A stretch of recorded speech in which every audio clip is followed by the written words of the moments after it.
Are we going to see Claire Bear again after what Carmy said to her? Will Carmy and Richie ever get along?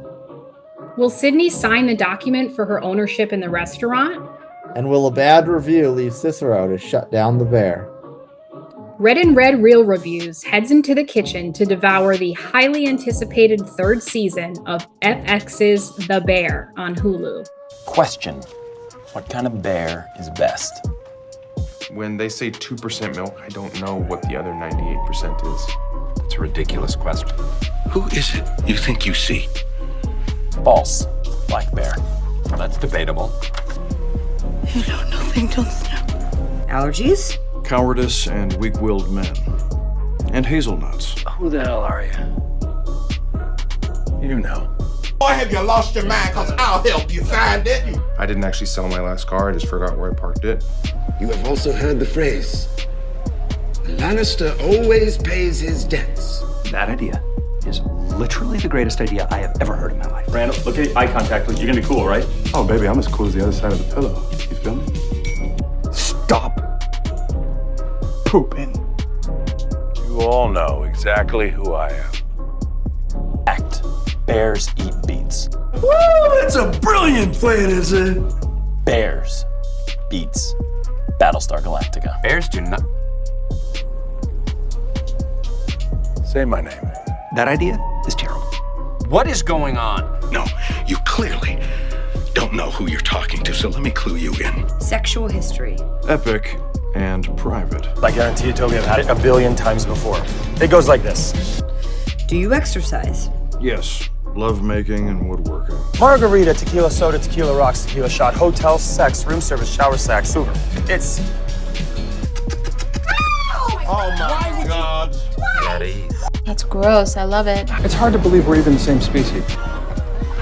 Baba booey. And welcome back to episode 18 of Red and Red Real Reviews. We are legal adults. Woo woo! Make it rain. We can gamble Making now. it rain.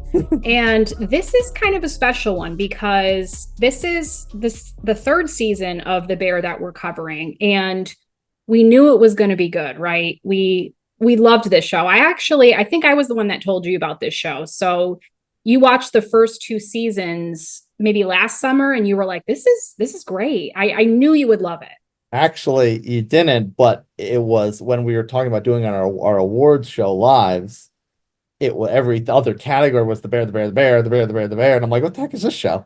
And then I was like, you know about this? Oh yeah, I watch it. I'm like, oh gee, thanks.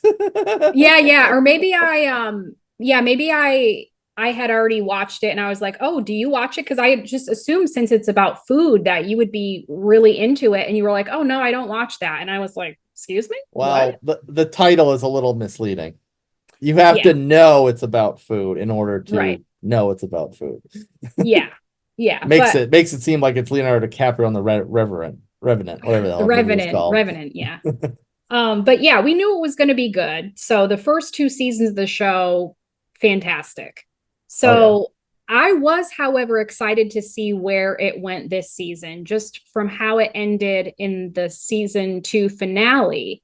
So before you started watching, like you're just sitting down to watch season 3, where did you think it was going to go, or where did you think it might go? Well, and yeah, to double down on your point, a excellent show with a highly established track record. To me, the two biggest cliffhangers, which this show has done a great job of setting up the audience for, were one, how's after the whole freezer incident, what's going to happen between Carmy and Claire, because I think we both have a vested interest in that couple. They have very good on-screen chemistry. They do. And the other side of it is Cicero, this not by blood senior family figure to the Brazados. He puts a lot of money in stake to get the restaurant going back to where it needs to be, or where Carmy wants it to be. So the kind of built up anticipation, because when season 2 ended, it was very much left open as far as how was it going to work out. So I was expecting this season to be very hyper focused on the success or failure of the restaurant. Yeah. And I think that was always in the back of my mind, but I really thought based on the ending of season 2 that we would from the cuff in that first episode of season 3 that we would resolve or see the resolution of the Claire debacle, right? We'll call it Freezer Gate. Freezer Gate, yes. I like it. I thought that too, but as probably after it got past that initial moment, then I kind of figured like, oh, they're not gonna do this. They're gonna trail this along. It's gonna be like the mice, the cheese in front of the mouse, the trail of breadcrumbs kind of thing. Yeah, I thought they might drag it out just in that first conversation with Sydney, where I think it started with a flashback from when when Carmy worked in New York, didn't it? That kind of took up a good chunk of the first episode, and then it was Carmy speaking to Sydney and him apologizing to her. And then she was like, yeah, oh, what did you say to her, by the way? Yeah. But that was it. That's all they said. And I was like, no, they are not going to let this go for like more than one episode. It also, and I think this might be, no, I don't want to say an Easter egg because that's typically post, not pre, but it could have been something to set you up for season 4.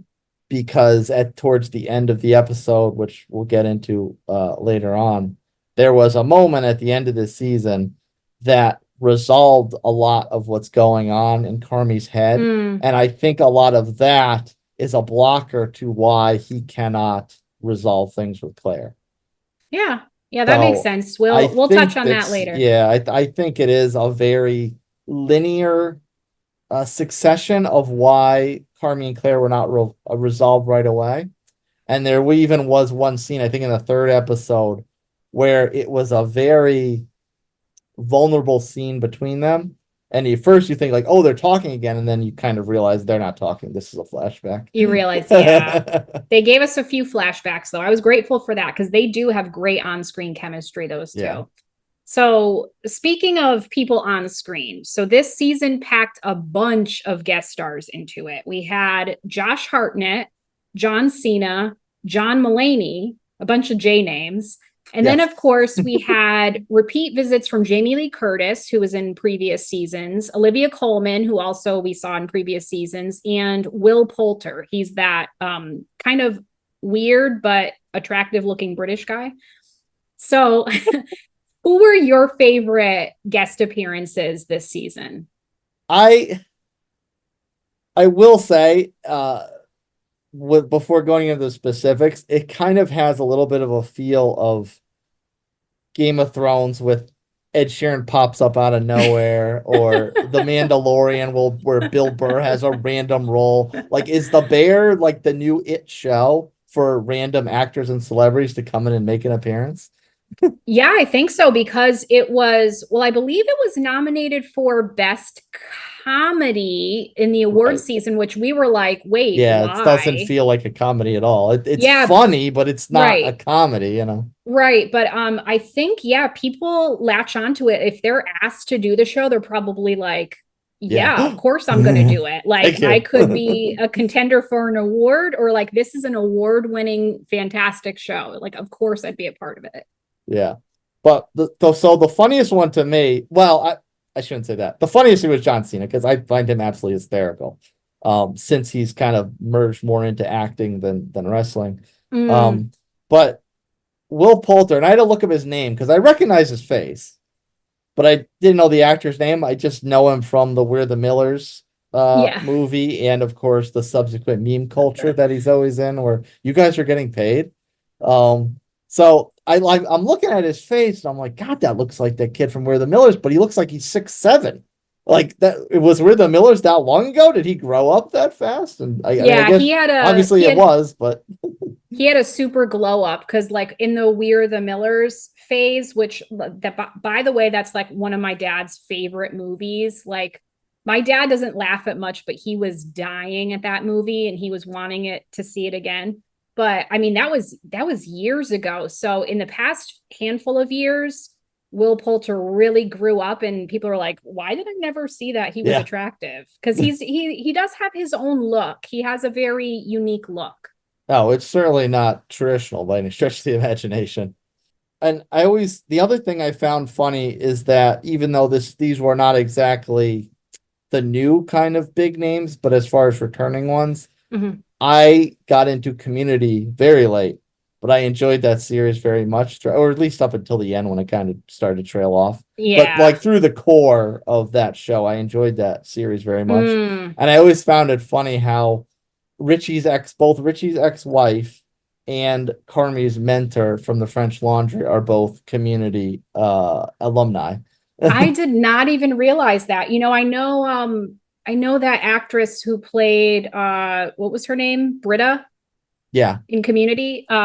She was in that show Love. Like she always kind of chooses, she was in Girls. She chooses kind of like indie quirky shows, like besides Community. And I watched Community 4 or 5 years ago. So I kind of watched it after its heyday too. But I did not even, of course, I knew it was Joel McHale and he was in the past season, but man, he plays such an a-hole. I mean, to be fair, Jeff in Community is kind of an a-hole too. Yeah, but in a different way, but also still an a-hole. He's just like douchey in Community. He's just like, oh, he actually makes you mad, like how much of a jerk he is. He breaks people down. Like it's just a whole nother level. Break you down to build you up. Break you down to build you up. Break you down to build you up. Yeah, no kidding. We'll talk about that a little bit later, but I will say I did not recognize Josh Hartnett as Frank. You know what? I at first when I first saw him, I was like, that can't be Josh Hartnett. And then I Googled it, Josh Hartnett on The Bear, and sure enough, I was like, it definitely is. It's probably because of the hairstyle he wore in this, as well as his facial hair, because I'm used to my first imagery of thinking of Josh Hartnett is Pearl Harbor, which is very baby face, clean shaven, that sort of thing. So this role, it's like just completely polar opposite from my imagery of Josh Hartnett. So. It's not recently though, he did kind of make a resurgence in getting acting projects, and he was in Oppenheimer, don't forget. So I mean that was the last thing I saw him in. So yeah, I knew that he's older and I know he looks a little bit different, but I was, for some reason, it just like it was seeing him out of context that I was like, that can't be Josh Hartnett. Even though it looked like him, but yeah, although, I thought that it also didn't help that he was only in like one scene, so you see him and then it's not reinforced later in the show.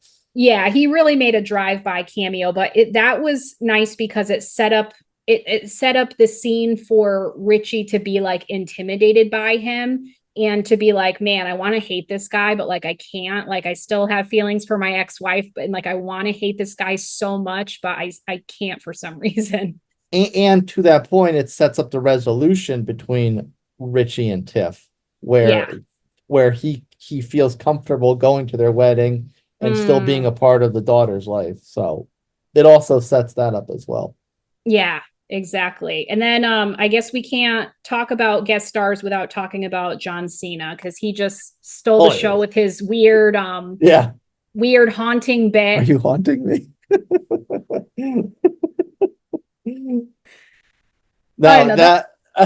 The haunted thing was weird, right? I mean, like it was funny at first, but then like they kept like pushing that button, and I'm like, do we really need to like beat this like a dead horse, guys? Like it's getting a little ridiculous. It was weird, but you also have to look at it in context to the facts. Right. They are weird people. They are these like, I don't know, parentless siblings. There's half a dozen of them. Who knows how many facts there really are, but they latch on to the Berzados and they're like the adopted foster children or something. So yeah, like, I mean, they're already weird out of the box. So for them to have these like weird situational, what would be the word? Like I don't know. They just have these little back and forths with Ted and Neil. Like it was funny. Like they have good chemistry too as like brothers. Like they have that like just quick-witted. I was laughing like about it, but it was like, what is this haunted thing? Like they kind of took it a little bit. I want to say too far because I wasn't offended or anything, but I was just kind of like, okay, like let's put that down and joke about something else. Well, Neil also has this thing where he's like, "Oh, I'm Carmy's best friend. I know him like the back of my hand." So it's like there's other little nuances that carry on with each of the facts as well. Yeah, I think they're pretty funny generally. So like I feel like if it was anyone else that they were stretching that out for, I would have been like seriously annoyed, but it was just like a little tiny annoyance. Like it wasn't really anything that I was like, all right, come on. Yeah. Um, And yeah, yeah, did you what have else you got?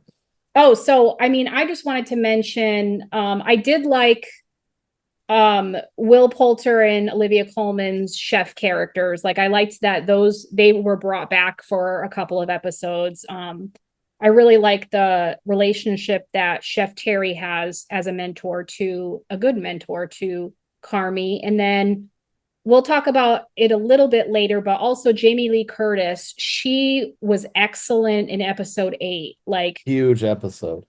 Abby Elliott, I don't know if we want to call her Nat or if we want to call her Sugar, like going forward, just to make it like we need to be consistent. But Abby Elliott, who plays Nat/Sugar, they just need to get all of the awards for that performance in episode 8 when Nat goes into labor. That was just perfect.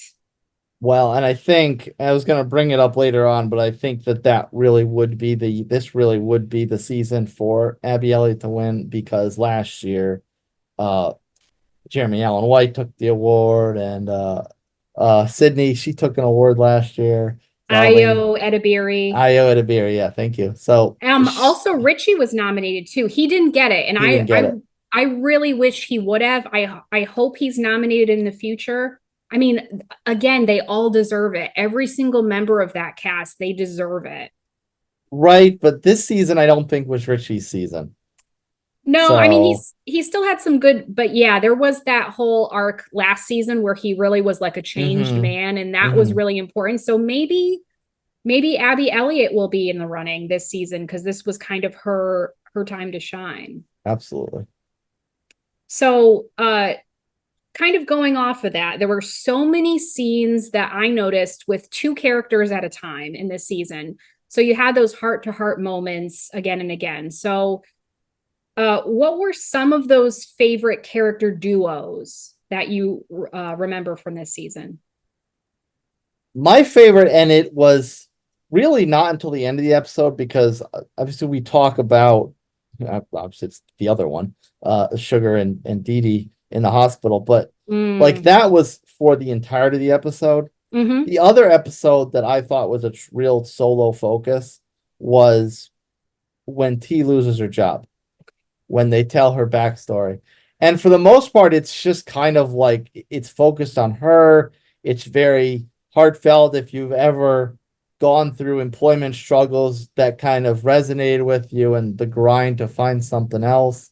But the interpersonal dynamic that really struck with me in that is at the end of the episode when she gets the sandwich from Richie. She's not even asking for a sandwich. She's like, I just want a cup of coffee. And he's like, all right, here you go, on me.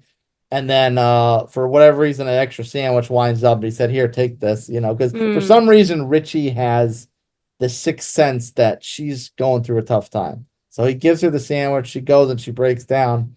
And then, Neil Fack and Mikey and Richie are bullshitting off in the corner.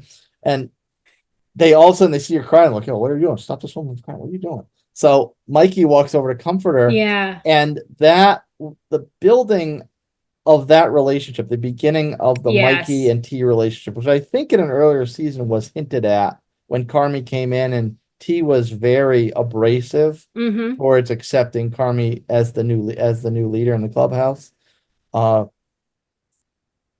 So this was kind of an explanation of why T was so loyal to Mikey. Yeah, I loved that scene. Like, it was funny, but it was also sweet. It was just crazy that he was taking such a chance on a stranger, like, and you can see that's why she just thought the world of Mikey, even despite his situation. She just thought the world of him because he was the one that gave her that chance after what she had dealt with. So Yeah, I absolutely loved that part of that episode. Well, that whole episode, but we'll talk about favorites coming up. But And it was funny because when they start off that episode, they're kind of using it to set up T's need for routine, but you're seeing her in her kitchen at home and she's putting together all her lunches or making lunches for her husband or the kid, whatever the case may be. And you see her, she's already has this kind of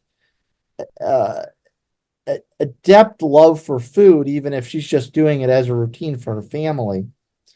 But she doesn't use that as an argument towards give me a job here, which I thought was I don't want to say odd, but it seems surprising. Like she's not trying to get a cook job this whole time. She wasn't even making the connection of like, oh, here's this guy at this restaurant, like maybe he can get me a job. Like she was just like unloading her troubles to this guy. Like anyone who would listen, she didn't expect that she honestly didn't expect she was going to be offered a job. Yeah. And that was the other part of it that felt resonating with me, is the fact that people look for jobs in today's day and age, and it's very impersonal. It's all, how do I beat the machine? How's the computer, like what can I do to get the computer to put me above everyone else? And then we forget that at a certain point, that was more of what a job search was. You have to, you go to the place of work, you look someone in the eye, you shake their hand, and you develop some kind of interpersonal connection. And those are the type of things where someone stays at a company for 30, 40, 50 years, which is really unheard of nowadays. Yeah, I know. But like, those are the differences between like I hope some corporate leader somewhere is watching The Bear and they're like, huh, how novel. Yeah, it really just shows you how the system is broken. And you had a quote where thank you for coming to my TED Talk. where she was trying to offer her resume and he's like, what am I going to do with that resume? Like, I don't need that. Like, yeah, I talked to you. What am I going to do with this? Clean the toilet? Yeah. And what was your other character relationship that you really took away with you? Oh, it's Sugar and Dee Dee. That whole episode. Whole episode in the hospital, because the fact that Sugar is so apprehensive to contacting Dee Dee and mending fences because she has these preconceived notions of years and years of their strained relationship, that she thinks this is how this is going to go. And she doesn't want to impart that kind of energy onto her relationship with her child. That is, for me, that whole nurturing and healing process in the hospital while they're waiting, while she's like in and out of contraction pains. Yeah. That was so, I don't want to say heavy because I think the word's overused, but that had a certain amount of weight to it. Like that kind of healing, like it doesn't matter if you lived 25, 30, 40, whatever, how many years, it's still possible for the two parties to come together and mend these fences. Right. Like they just had such a struggle relating to each other for, they've been, Nat has kind of been avoiding her all these years and they're yelling in the beginning and Dee Dee's just trying to help. She's like, no, she's like, trust me, you have to make the hee noise. Yeah. And she's just like, oh my God, Mom. Like she wants to strangle her. She's just getting so annoyed. It's, I can imagine too, like, you're going through labor and it's not what you need right now when your crazy mom is just like getting you all riled up and not helping as you're experiencing the worst pain of your life. So yeah, that was crazy. Just the arc throughout the episode where then it turned into Dee Dee helping her and truly helping her. They weren't bickering. They weren't fighting anymore. It just kind of evolved into just kind of the moral of the story is that no matter what you've been through, no matter like how much of a train wreck your parent is, like you still need your mom at the end of the day.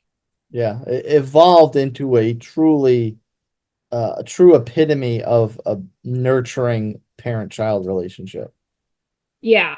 I mean, like when Dee Dee played that song, like I was bawling. I was like, oh my God, like that was just, and then like, Pete walks in and like Dee Dee kind of like slips away and she's like, okay, I've served my purpose here. And like that whole scene, I was just like a mess. I wish Pete had a bigger scene because he cracks me up. He is such a doofy guy, but he's just a good guy. He's just so doofy and aloof, He's such a dork. Like there's a difference between like a nerd and a dork. Like he's a total dweeb, but you gotta love him because he's just such a nice, honorable guy, but he's just a little bit quirky. Yeah, like when and to honorable, like talking about the insecurities that Sugar has felt throughout her life, the fact that she's breaking down to Dee Dee and she tells her, I'm afraid Pete's gonna leave me, and Dee Dee's like, no. But to that point, like when she's recovering at home and she's Sydney comes over with the food and they're asleep, gives the food to Pete. It's like, oh, I want to make this. Can I make this? No, you'll probably wake them up. Yeah. And he thinks it's because of the noise he's going to make from heating up food. I'm like, you don't make noise from heating up food. Unless you put metal in the microwave, I guess, but nobody's going to do, I don't know, nobody's going to do that. He's like a little bit of a dipshit, but he's kind of like naive. Like he's a new dad. He's like kind of all messed up, like just kind of experiencing like, the afterglow where he's just like on cloud 9 and he like doesn't know what's going on. But I didn't write that down, but I loved that scene between Sydney and Pete. I thought that was sweet. Like when I was like, where is she going? And I was like, oh, she's bringing food over there. That's so nice.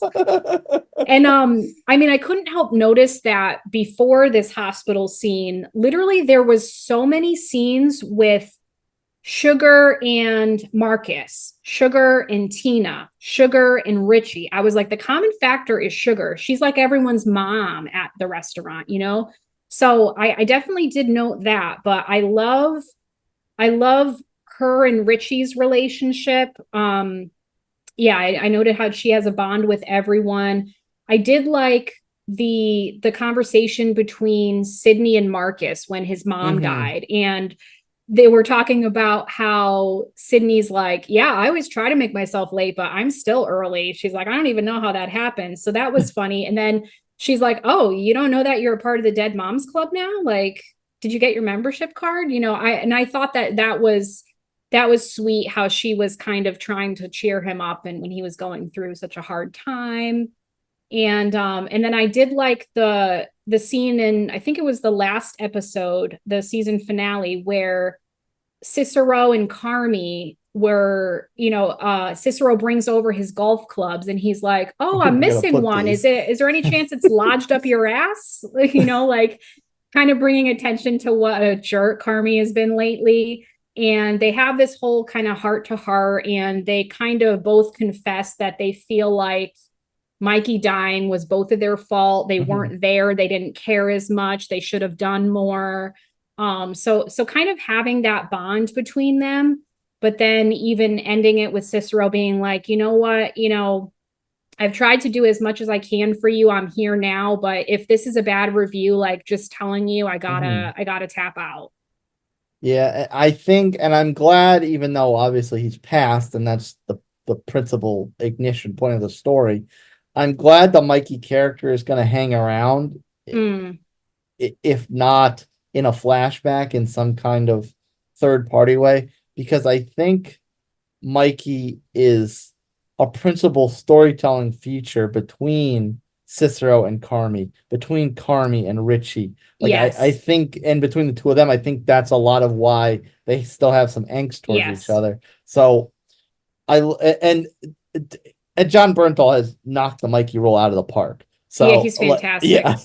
So I'm glad that they still will kind of keep Mikey alive in the story somehow. Yeah, he's definitely a storytelling technique. So speaking of story, yes, there was drama in this show, but this season seemed to have a little bit more comedy in it. A little bit more than the previous 2 seasons. So what were your favorite lines or moments? Deceivingly so, by the way, because there were more heavier episodes in this one than in the previous ones. Yeah. Yeah, it was like a real what they call a dramedy. But it did seem like there were more like I laughed out loud a few times this season, which I don't know that I did in the past seasons. I think a lot of that this season was probably set up right off the bat with the non-negotiables fight, where they're like F you, F you, F you, F you, F you, and that just goes on for like 5 minutes.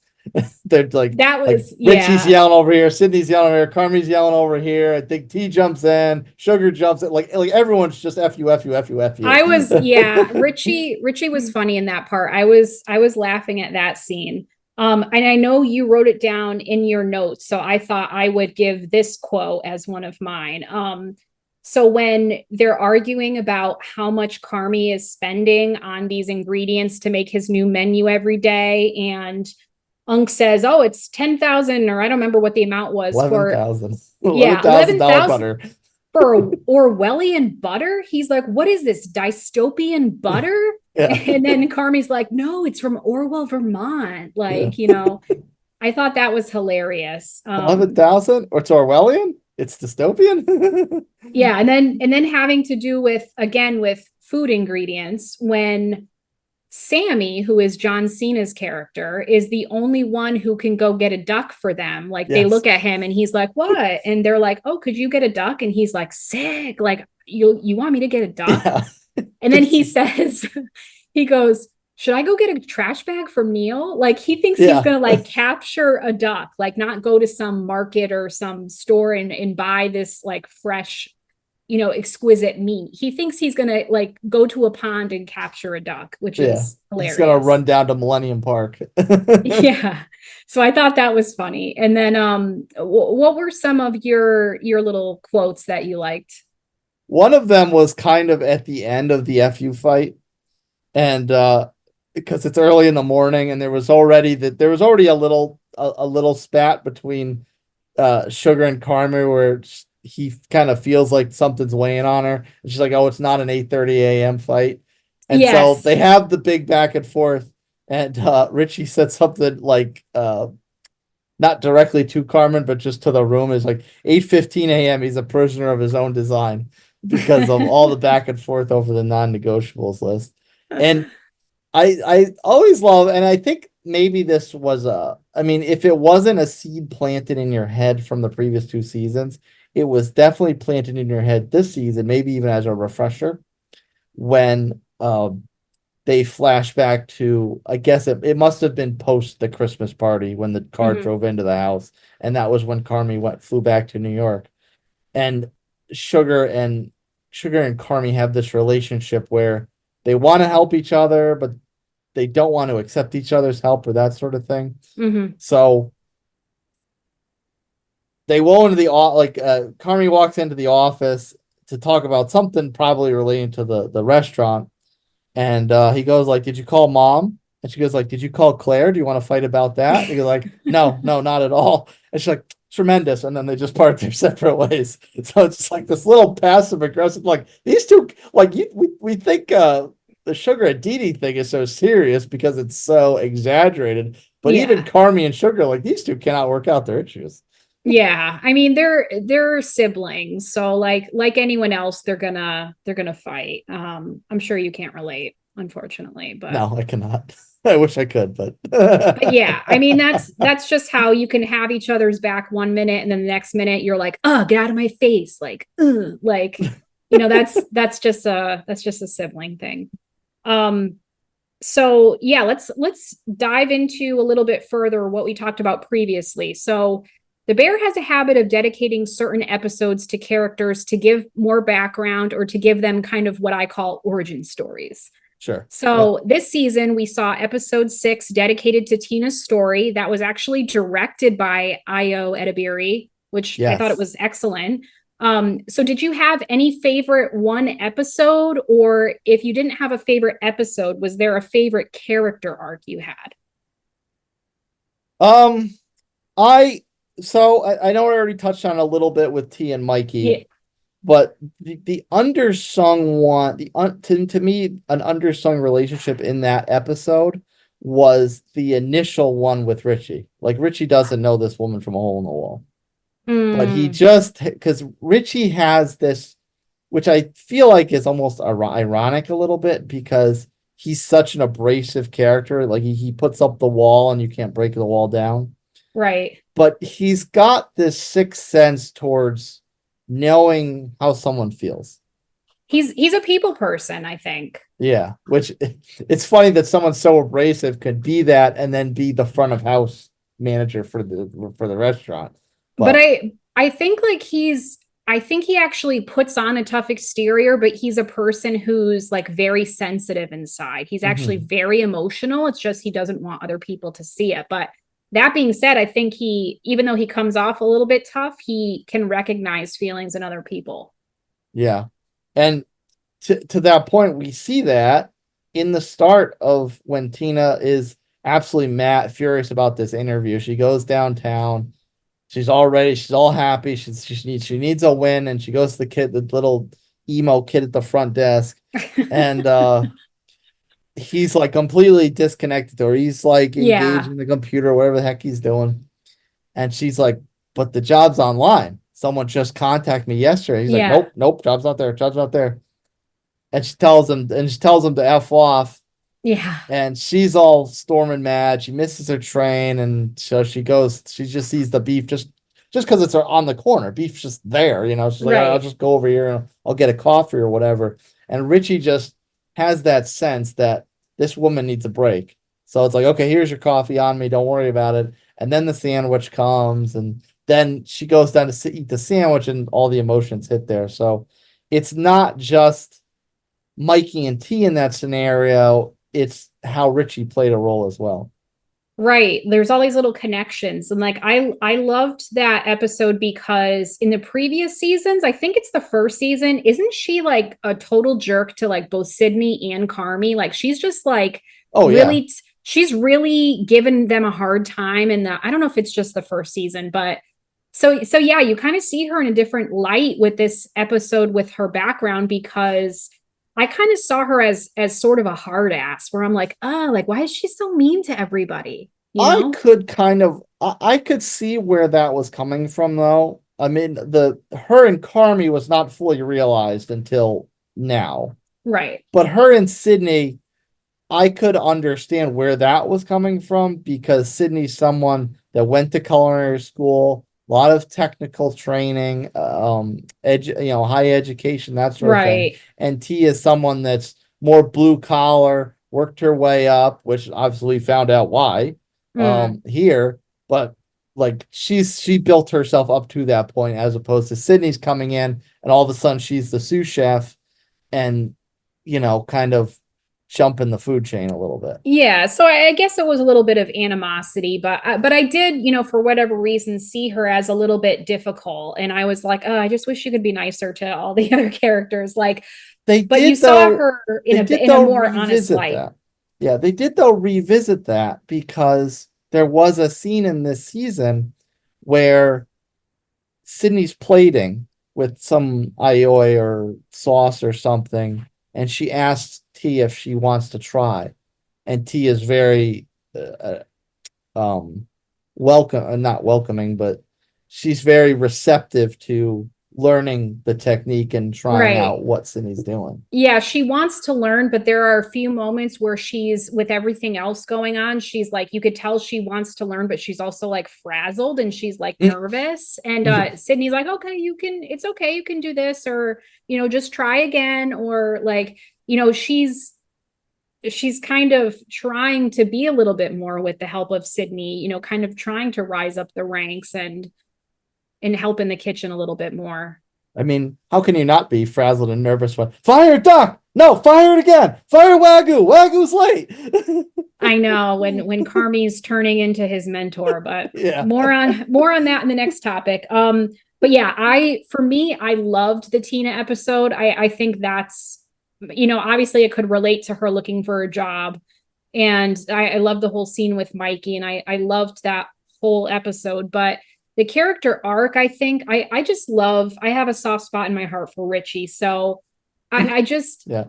I love his relationship with his daughter. Like, it's so cute how, when they're on the playground, he's like kind of using reverse psychology to get her not to eat something.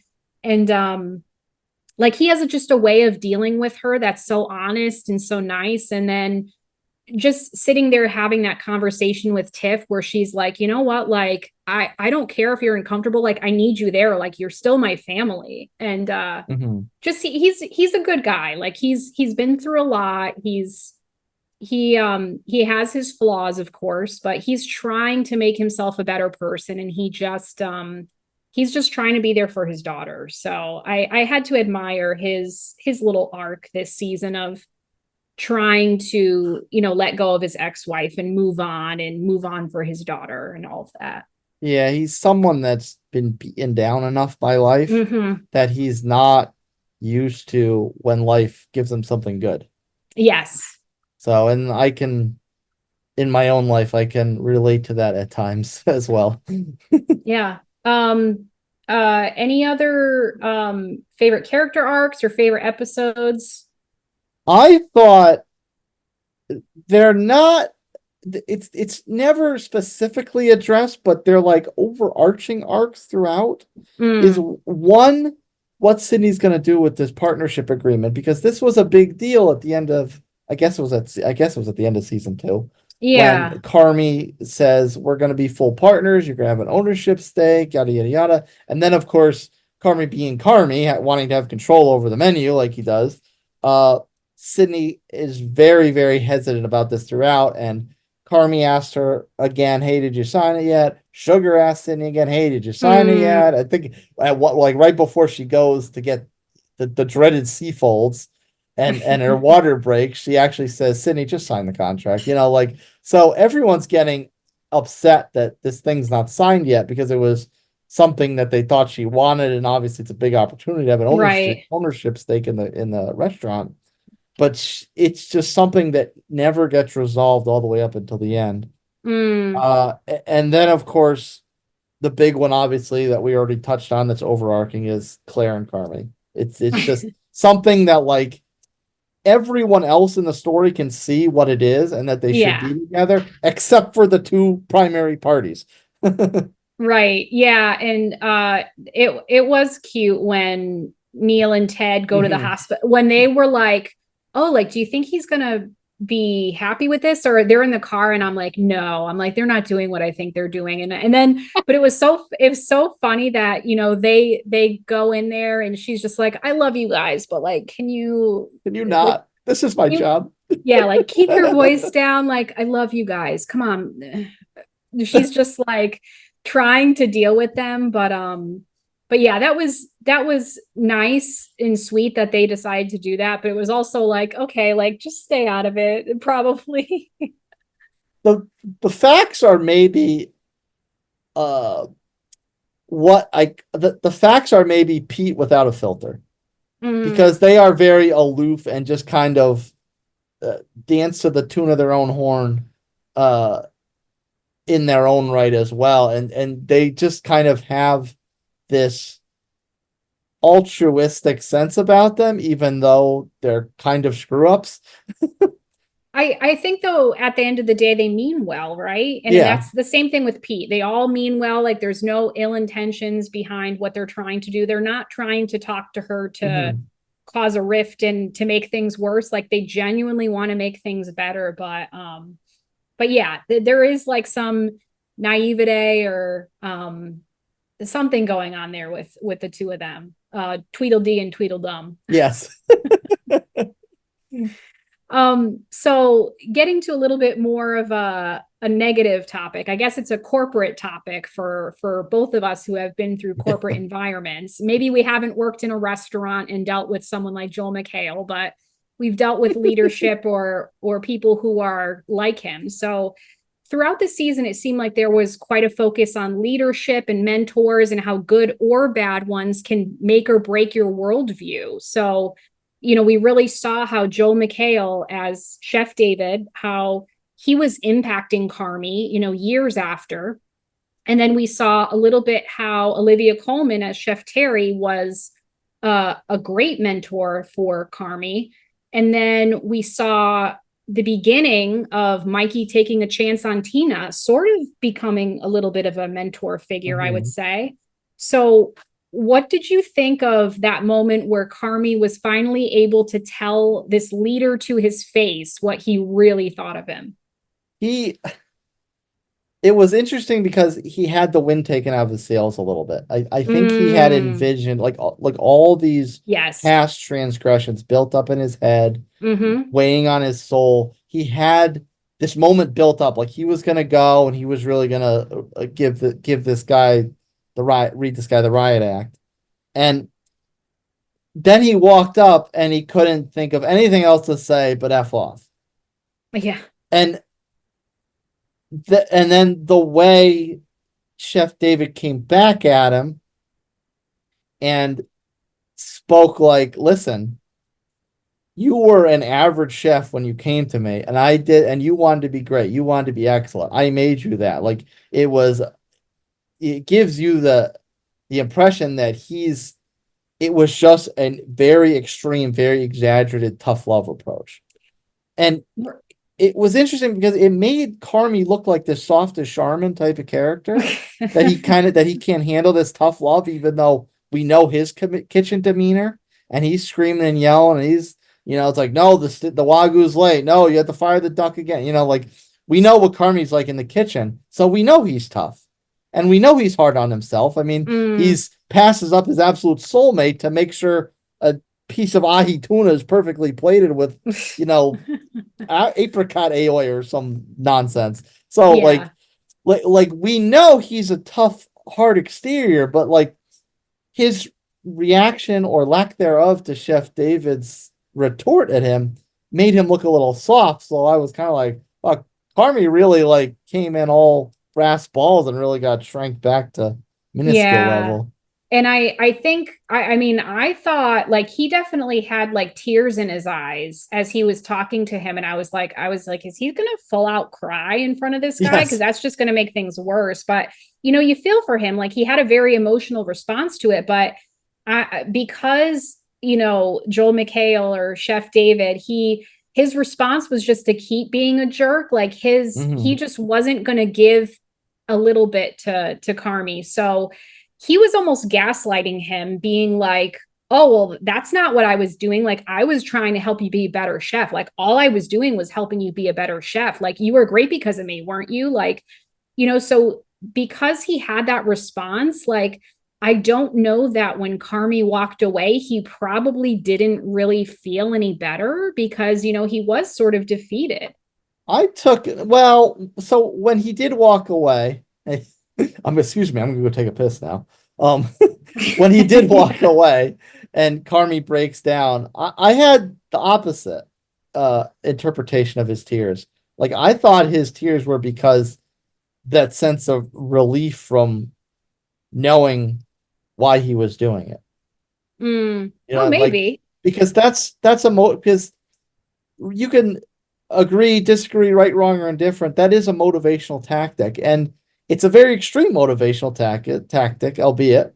But when you employ something like that on a subordinate, 8 out of 10 people, 9 out of 10 people, they're probably not going to respond very well. That they're probably going to feel hurt.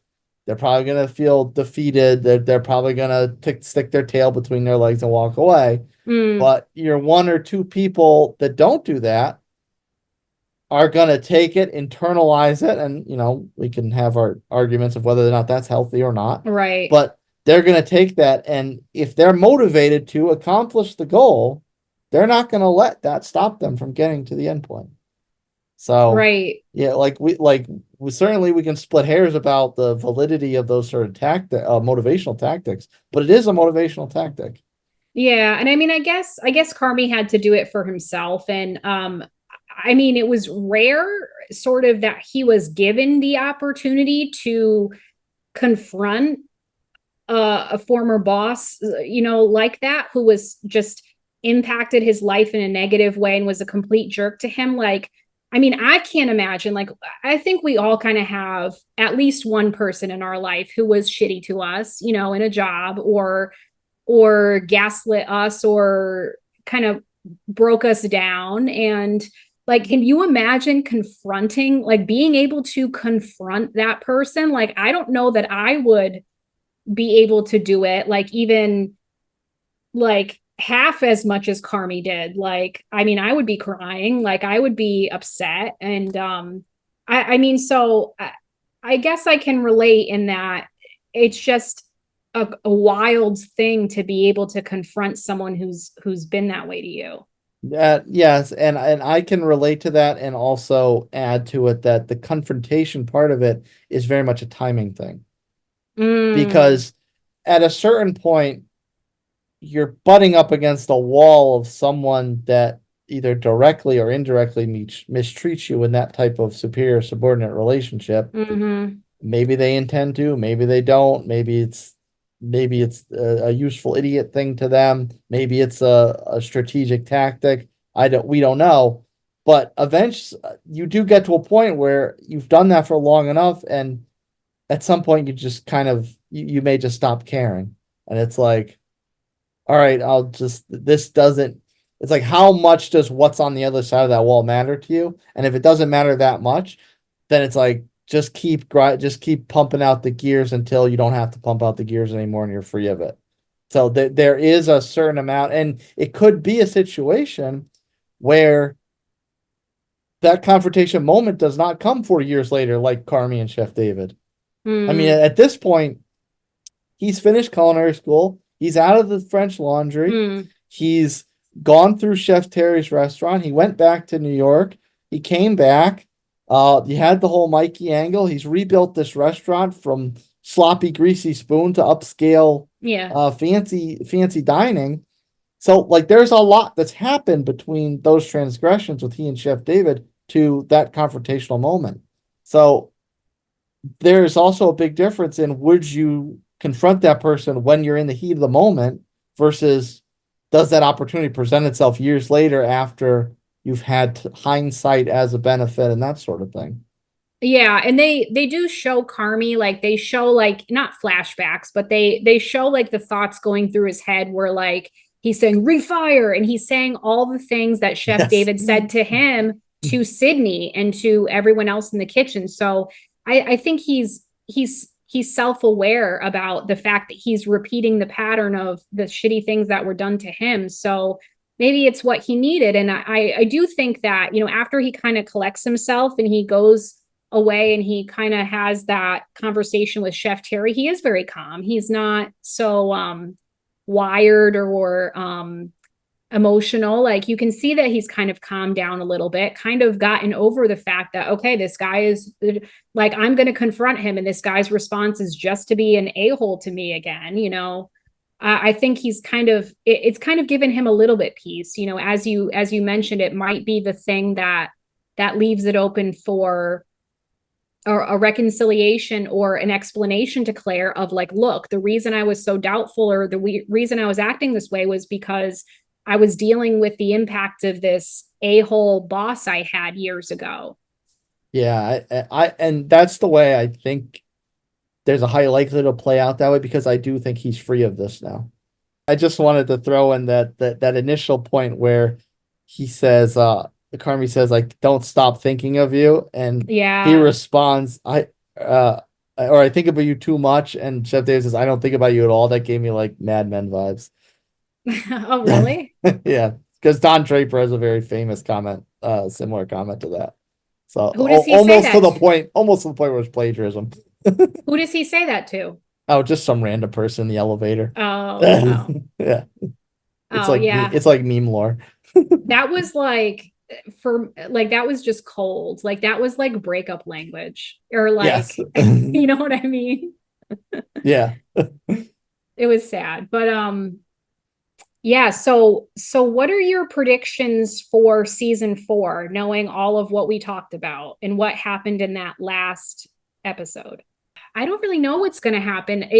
The end of the season finale was sort of wouldn't say it's ambiguous, but obviously Mhm. it's open to interpretation. So you had Sydney pretty much, at that little party, she pretty much has like a panic attack, right? Mhm. Like she's kind of having such a good time with all of these people that she's like, oh no, like, can I leave now? She sees the thing on the fridge of like the picture of the restaurant or something, and she's kind of second guessing whether she should leave or not. So then I think she has a panic attack because she's working herself up, and she's like, shit, what am I going to do? Yeah. So I mean, there's that. So is she going to leave? Is she not going to leave? Like, we don't know. And then that moment where I think he's scrolling on his phone, or he sees that he has some missed calls from Cicero. He's like, oh no, he realizes that the review is out, and it just kind of flashes words on the screen. Yeah. And all you could see, like, I don't know if it said like disorganized or inconsistent or something like that. But then you see, like, I thought it said talented. So No, I'm like, it was a mix. Yeah. right. So you're like, but he's kind of like, oh shit, or that's how it ends. And like, you're like, is this review bad? Or is it like saying like, oh, well, our first impression was that it was inconsistent and disorganized, but the food was amazing. The chef is so talented. Like, I mean, it could go any of which ways. So you're just left wondering like if it's a bad review for sure. I'm sure that was intentional. Yeah. And his reaction was much more colorful. I believe it was mother, and then a train drives by. Oh yeah.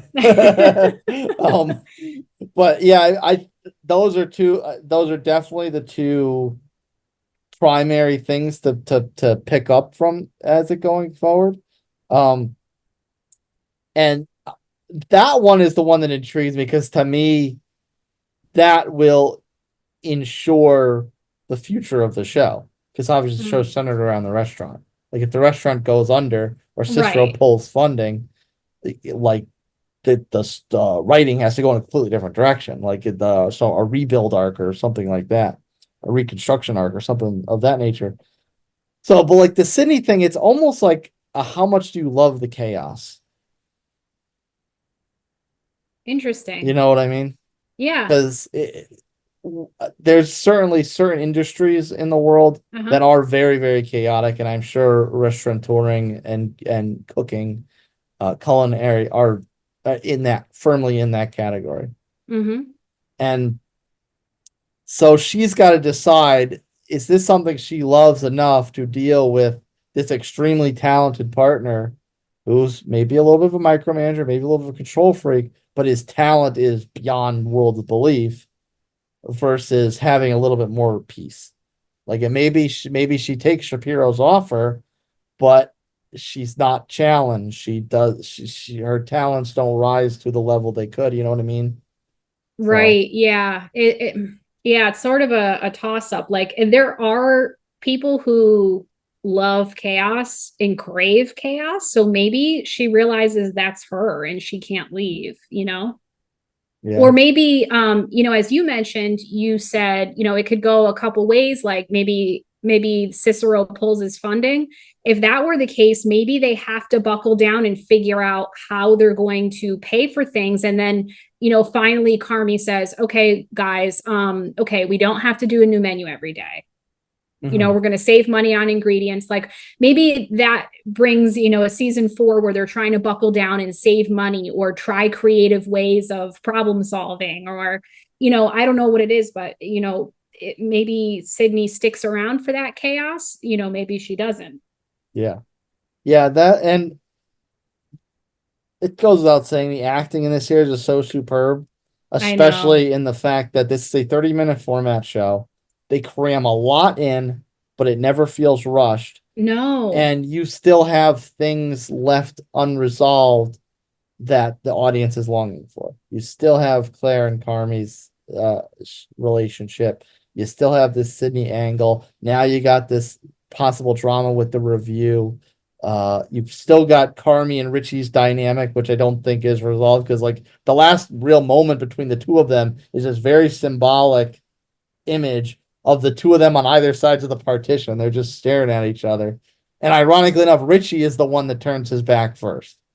Yeah, there's still some awkwardness between them, but yeah, that's why it's ironic that the review says inconsistent, because when you're thinking about this show, you're just thinking about how consistent it is. I mean, these 3 seasons right in a row that were just fantastic. The acting, the directing, the cinematography, the sound editing, the writing. I mean, as you mentioned, though, I don't know, they have great timing with the way that they time out the episodes, and that's all in the writing. So a lot of shows you watch and like they kind of slowly deteriorate. You know, you're like, oh yeah, the first 2 seasons were good, but then it's kind of started to taper off and the writing got shitty and blah blah blah. But this show is just bang bang bang, super consistent for me for the first 3 seasons. So I'm stoked to see what comes in the season 4. Yes, yeah, me too. And it's almost, and hopefully hopefully when it eventually does end, it's ended in like Jerry Seinfeld said it when he was referring to the end of Seinfeld. Hopefully this is more in line with something like that, something like Breaking Bad, where the cast, as much as they might love the product, they're self-aware enough to get to the end point and be like, this is it, this is the moment, let's put a bow on it, instead of getting to that point and then having another 3 seasons that don't make any sense at all. Yeah, I mean, I think I swear I've read somewhere that there were a certain amount of seasons in mind. Like, I don't quote me on this. I want to say I heard something that I swear I heard that there were like 5 seasons in mind, maybe. Don't quote me on that, but I thought that the creators did have something in mind for where they wanted to take the story, or they did have an expiration date for, or in their minds, I think, maybe if they didn't even say it. But yeah, I would say that it's maybe going to go another 2 seasons or so. Like, we might get an announcement saying, you know, once season 4 starts, that, okay, season 5 is going to be the last season. I wouldn't be surprised by that. I think they're going to let it go out with dignity whenever they do decide to pull that plug. Expiration date. That was a good play on words for a food show. Oh my God, I didn't even think of that. Yeah, and honestly, I think 5 would be a good number, because based on where the show is right now, I think another season to tie up some loose ends and then another season to kind of be a fitting farewell, I think 5 would be the right number. Yeah, it's my favorite number, so why not? So anyway, if you enjoy listening to our show, we would appreciate it so much if you gave us 5 stars, left us some love there if you haven't already. Also, make sure you follow along with us on Instagram and TikTok. I'm Binge the Ginge with dots between the words on Instagram, no dots on TikTok. And then he is Nutmeg, the number 2, Palmetto like the bug. Give us both follows on social media. Stay tuned to the show on all of our platforms, YouTube and Rumble, Spotify, iHeartRadio, Google Podcasts, Apple Podcasts. So for next episode, which is episode 19, we'll be on the beat with the new Beverly Hills Cop movie on Netflix, which is going to be out today. So until the next real review, Red and Reds signing out. Give me a verbal count, because I'm going to go blind. Oh, man. Okay. All right, put my phone on DND. All right. Anyway, business mode. Red and Red Real Reviews heads into the kitchen to devour season 3 of Scrap that one. Okay, we're going to start from the top. FXs. FXs. I feel like this is going to be an issue to say FXs. You just said it there. What if I said the 3rd season? Or the highly anticipated 3rd season. I could see me messing up anticipated too. But what? How? My tongue doesn't move as fast as my mouth. Sometimes. If you can get through Red and Red Real Reviews, I have confidence. I'm gonna love getting that message from you later and having to pick between a shit sandwich and a douchebag or whatever the saying is. Shit sandwich and a turd burger. Turd burger, yeah. Red and Red Real Reviews heads into the kitchen to devour season 3 of. You did it again. Well, yeah. You know, whatever I need to do, just use that one like screw it. Let's move on after this. You got through it. It wasn't like Well, you had to perfect, extra but- enunciate. In less than an hour, aircraft from here will join others from around the world. And you will be launching the largest aerial battle in the history of mankind. Hey guys, you ready to let the dogs out? What? Do what? I'd like to be pimps from Oakland or cowboys from Arizona, but it's not Halloween. Let the dogs out, you know it. Who let the dogs out? Who brought this guy along? Slow ahead. I can go slow ahead. Come on down and chum some of this shit.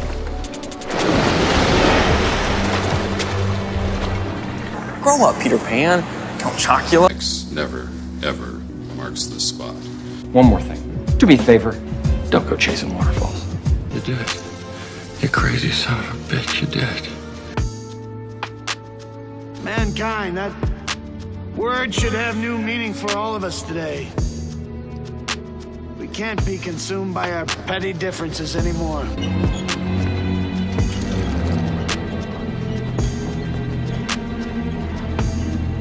You're gonna need a bigger boat. No. Try not. Do. Or do not. There is no try. All right. Then you do us proud. Because I don't want no scrubs. Don't act so surprised, Your Highness. You weren't on any mercy mission. Not from tyranny, oppression, or persecution, but from annihilation. We're fighting for our right to live. Snakes. Why did it have to be snakes? I'll take care, all right? None but love for you. None but love for you.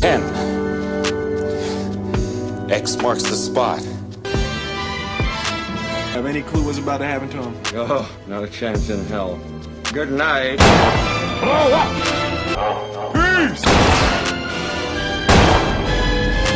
Smile, you son of a...